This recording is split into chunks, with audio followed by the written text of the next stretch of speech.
All right, what's up, guys? Just finished up with the lift. I did a snatch complex, 2+2 of a power snatch plus full snatch.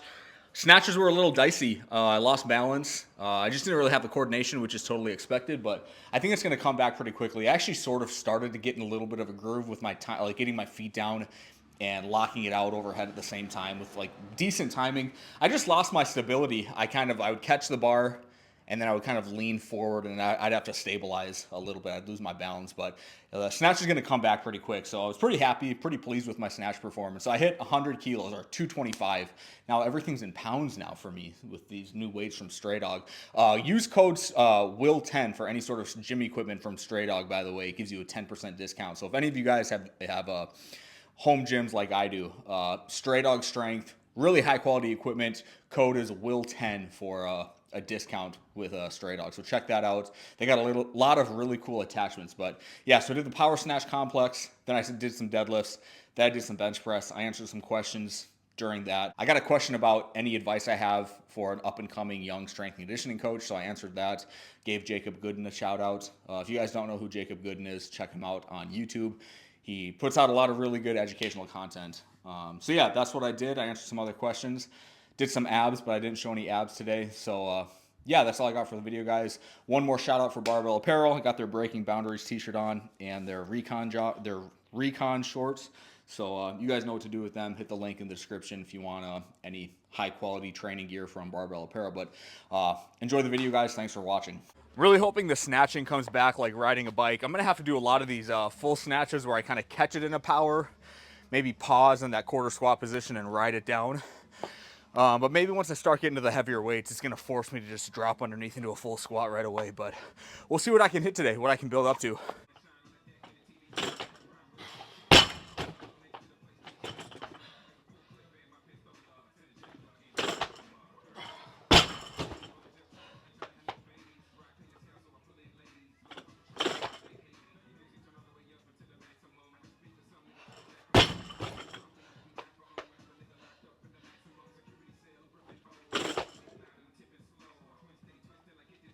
The other thing I'm probably going to have to kind of gradually work in is the hook grip again.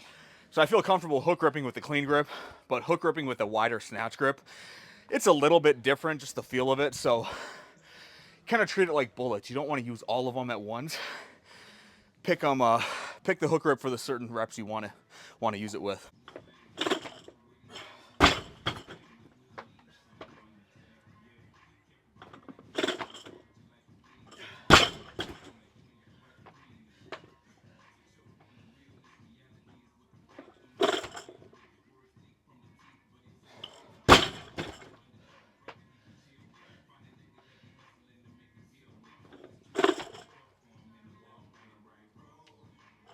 I think I can do 225 based on how that felt, which I'll be really happy with. That's over 100 kilos. 100 kilos like 222, 223 and a half or something.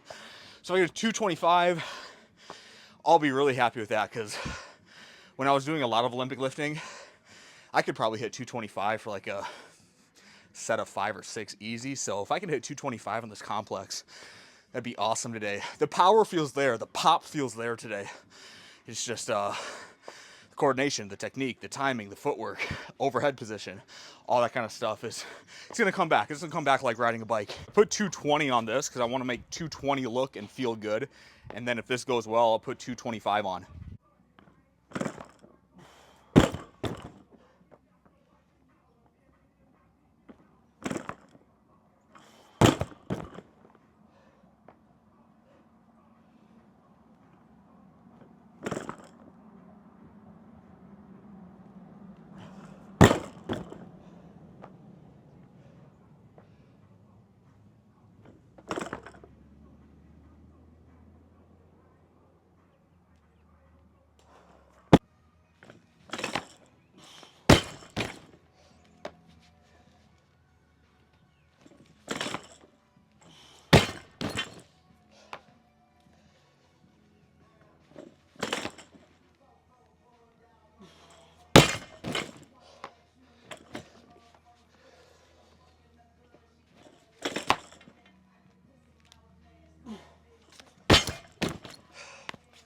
A little sloppy because I rushed through it. But I'll take it. 225 for a good complex of a 2+2 power and full. Okay, moving on to deadlifts now, guys. Okay, moving on to deadlifts here, guys. I got 5 to 6 sets of 2 to 3 reps. No grinders. Move the weight confidently. I'm going to do all of these sets without a belt today. My body weight is down. I'm down about 3 pounds since I started this cut. I feel like I'm in a pretty significant deficit because I'm really low on energy. But yeah, so what I'm going to do is I'm going to do about 80%, a little under 80%. Well, I decided I was going to do 600 for these all these working sets of 2 to 3 reps. But 608 would be 80% of my 760. But when I did that 760, I was amped up because I was on the YouTube live stream. I was peer pressured into doing it by all of you guys. So I don't know if that's like a true number, so I'm taking it down a little bit, especially with this cut. So I'm gonna do 600 for my 5 to 6 sets of 2 to 3 reps. Use that OVR, wanna move it well, I guess. So yeah, that's the plan. So I'm gonna hit 585 here for another warm up of 1 to 2, and then I'll put that working weight on.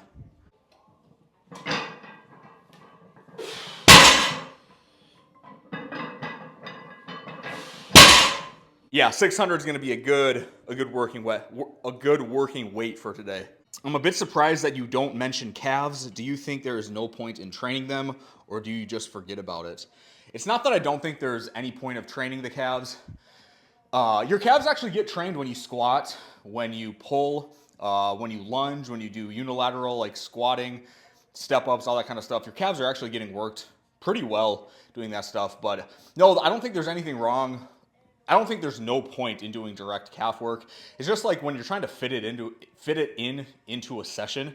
I just have so many other things that I want to do, and then by the time like I get my big rocks done first with my sessions, it's like I'm not going to put that much effort into calves, and I think that's true for most people. I'd also say that like if you're doing a lot of sprinting, a lot of plyos, you're getting a good dose of sprinting and plyos in 1 to 2 times per week, and it's some high intensity, some sub-maximal work in with jumping, plyos, sprinting, tempo runs.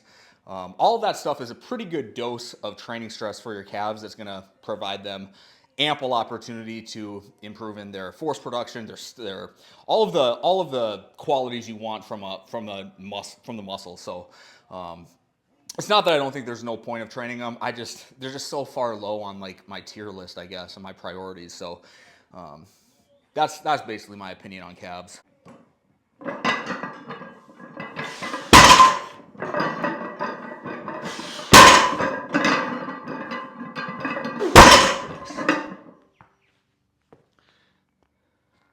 Good set there. 0.39, 0.5, or 0.39, 0.40, 0.38.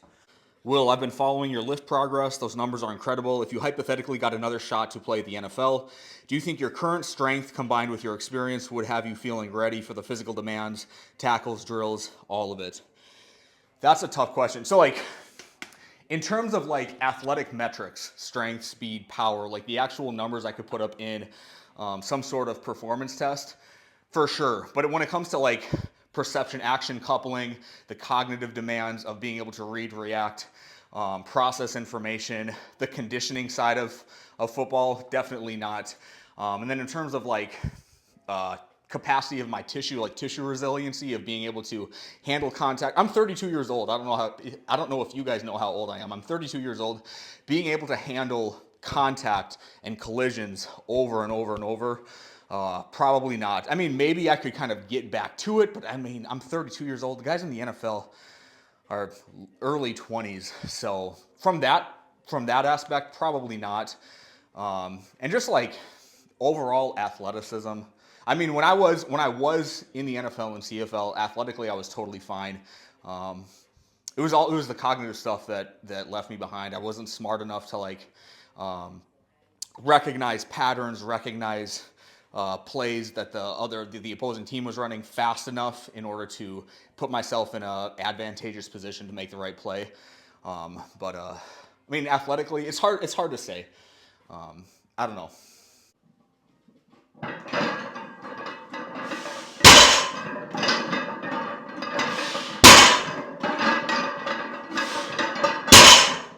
What are your best / most impressive lifts, excluding your 1RM PRs?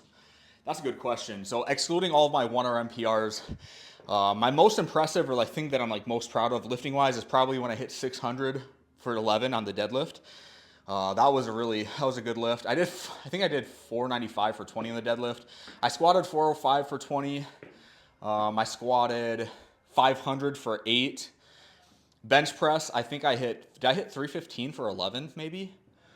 And then I guess my Olympic lift like variations, like my bazooka clean and jerk at 130 kilos. Um, I have to think about all the other like Olympic weightlifting tricks that I've done. The bazooka clean and jerk, I bazooka cleaned 140 kilos. I did a cluster plus a clean and jerk at 150, maybe 152 kilos. So a cluster where you clean into a push press. So that's a cluster, right? That's a cluster. And then right after that, it was a complex. So a cluster plus clean and jerk. So a cluster, so clean into a push press, immediately push press out of the hole of the clean, and followed by clean and jerk after that, 150. Maybe I did a little bit more, maybe 152.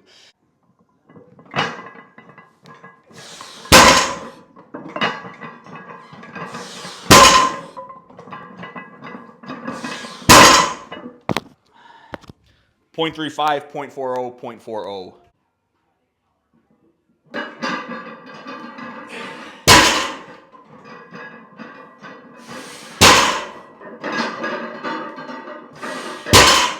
Any advice for young and upcoming strength and conditioning coaches that are just coming out of school, getting their CSCS and going into their first internship / GA position?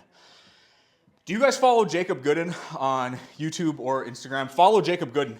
But he just put a post out on this on Instagram, I don't know, a few days ago that I really liked. And it's basically, I'm going to give you the same advice I saw him give to this question, which is follow a training program, like actually run a full training program, like an actual full macro cycle.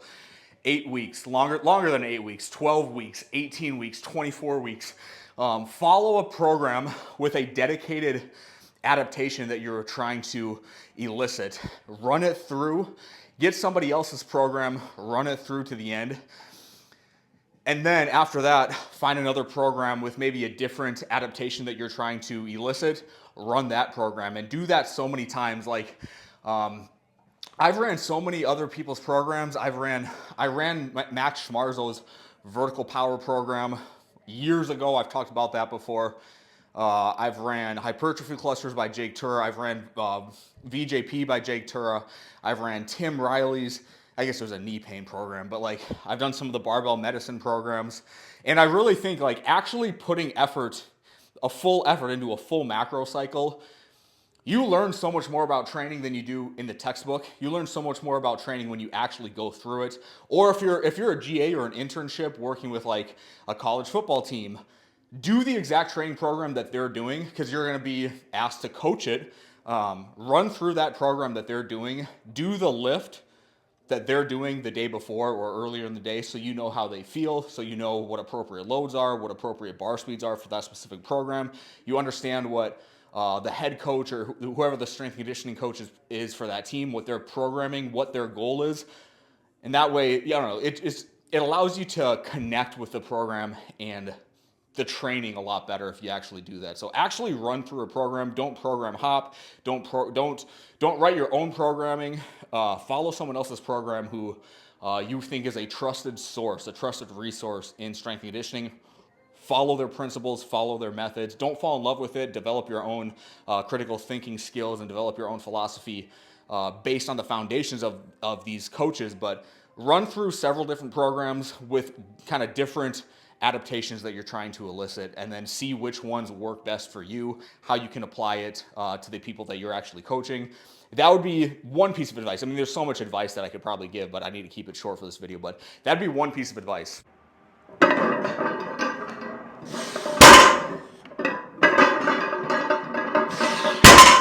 I want to add to that previous question though too. Don't just do the lifting. I mean, it's kind of obvious, but like, don't just do the lifting of a strength conditioning program. Do sprints, do plyos, do aerobic conditioning, do dedicated anaerobic conditioning, do the lifting, do the Olympic lifts. Acquire as many skills within the weight room that you can acquire. Some gymnastics, some calisthenics. Do as much of that as you can, especially while you're young. build a broad base of everything. It's kind of a meme. It is a meme when a lot of coaches will make fun of strength and conditioning coaches who make fun of other strength and conditioning coaches who never leave the weight room. But it is true. Like, sprint, play sports, play basketball, play tennis. If you can play hockey or something, or soccer or lacrosse, play those sports. Especially, I understand it. Like I've said it before, if you're in strength and conditioning, you have so much downtime to do all this kind of stuff. Take advantage of it. Do that kind of stuff, especially when you're young. You're not married, you don't have kids, your only responsibilities are your 3 to 4 training sessions in a day. That's like 3 to 4 hours of actual work. Maybe you got to do some programming too. But you have so much free time, and you're probably living alone. So, yeah, like actually sink yourself into the real training process. All right, same thing for bench press as for deadlift. So 5 to 6 working sets of 2 to 3 reps, just trying to move the bar with confidence, move it with good speed.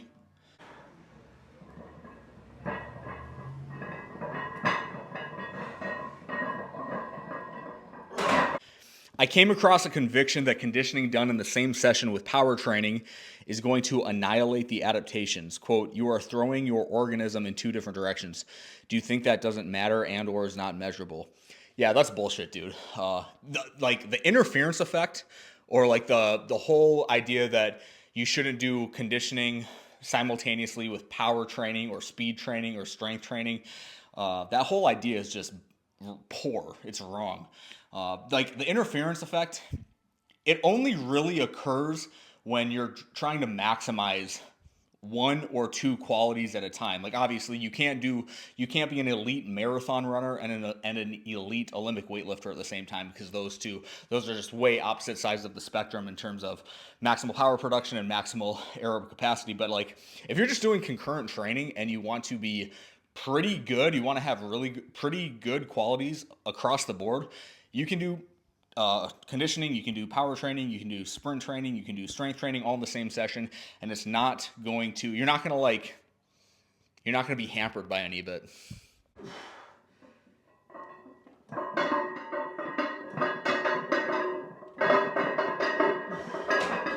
Do I put the dominant leg forward or backwards for my starting position when I sprint? I try to do both. I don't like intentionally try to even out the split where I do like 3 on my left foot forward, 3 on my right foot forward. I'm better with my right foot forward. My right leg is stronger. I've had so many ankle sprains in my left ankle from playing basketball that it's just like, I don't know, that ankle is really, really weak. I leak a bunch of force when I do plyos and sprint through it. So I'm better with that initial push off with my right leg.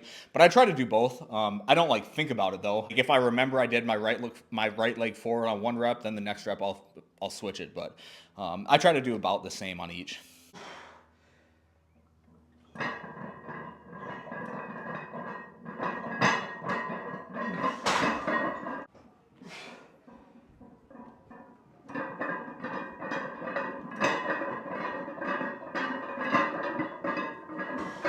I got some abs to do, but I'm not going to show you guys that because that's boring. So that's all I got for the video, guys. Appreciate you watching. I'll see you next time.